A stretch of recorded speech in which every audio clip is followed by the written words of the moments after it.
Today, we wanted to show you how to make roast lamb ribs in the Northwest Chinese style. These have been heavily requested for a while now in the comments, and why not? They're an absolute classic, complete with a cumin-laden rub that should be instantly familiar to anyone that's ever had Chinese barbecue. But what makes these ribs so interesting to me is their texture. This kind of fall-off-the-bone situation isn't accomplished by just roasting. At their core, these ribs are actually braised. But I'm getting ahead of myself. First, let's talk lamb. Here we're using 3 ribs, but when I say rib, I'm talking the whole thing, sliced in half into the spare rib and the chop. If you're in the West, I do kind of worry that the standard French rack of chops might be a bit too lean. So unless you know a butcher, I'd probably opt for solely spare rib, which has got plenty of fat. So now to prep those, we'll first give those a soak in some ginger Sichuan peppercorn water, which will get out some of that shan wei, or lammy odor. So yeah, lammy odor. Usually the go-to ingredient in China to balance that mild funk is liaojiu or Shaoxing wine. Complication? A good chunk of China's northwest are Muslim, so wine is obviously a no-go. So instead, to a pot, you can add in a couple inches of crushed ginger, a half a tablespoon of whole Sichuan peppercorns, and 1.5 liters of hot boiled water. This liquid can serve much the same function as Shaoxing wine, so if you're cooking for people keeping halal, there's your Shaoxing sub. Now just let that come down to room temperature, then toss in the ribs. If you're feeling a little lazy, you can also just opt for plain old drinking water instead. But either way, let that soak for 1 hour. An hour later, drain out the water and you'll see that it's extracted a lot of myoglobin from the meat. Now to trim those. Know that roast lamb ribs are absolutely a pretty fatty cut, but sometimes you'll find a little excess hanging off. Just cut that off and keep it. We'll render that into an oil later. So now toss your lamb in a pot, then add in a half tablespoon of Sichuan peppercorn, 2 inches of smashed ginger, 4 thoroughly deseeded chilies, and about 1 dacong or Welsh onion, and feel free to swap for a bit of scallion if dacong's annoying to source. So then, with enough water to submerge the lamb, toss it all in a burner, cover, and over a medium-high flame, bring that all up to a light boil. Then once it's starting to get to a heavy simmer, skim away some of the gunk. We won't be using the liquid after this, so you don't have to be too obsessive here. We just don't want so much that it ends up sticking to our lamb when we take it out. Then swap the flame to low, keep it simmering for about 5 minutes, then shut off the heat.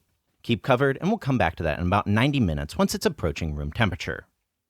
Now, recently, we've been doing this cover and cool down technique quite a bit. We quite like it because it's easy and makes for really evenly cooked meat.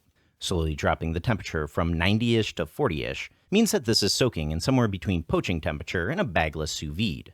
But feel free to crack this nut however you want. You could absolutely do a straight braise. A lot of lamb restaurants in China actually use pressure cookers for this, and a sous vide set to something like 65 Celsius might be nice too.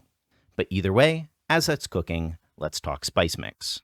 So there's a few different spice mixes used in Chinese barbecue, but if you've ever had or lamb skewers, you've probably eaten something similar to this. This uses 5 parts cumin seed. So here we used 5 teaspoons, half ground in a coffee or spice grinder, so only grind about 10 seconds or so. We want something about this consistency. Then also grind up 1 part or 1 teaspoon of fennel seed, this time getting into a fine powder.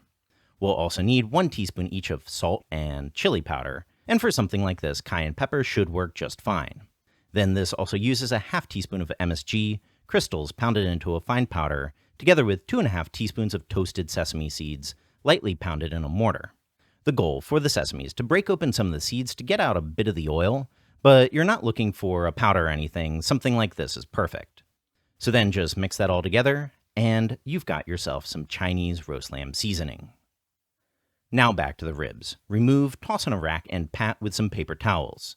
Any leftover moisture here will end up inhibiting browning when we roast, so this needs to get really dry.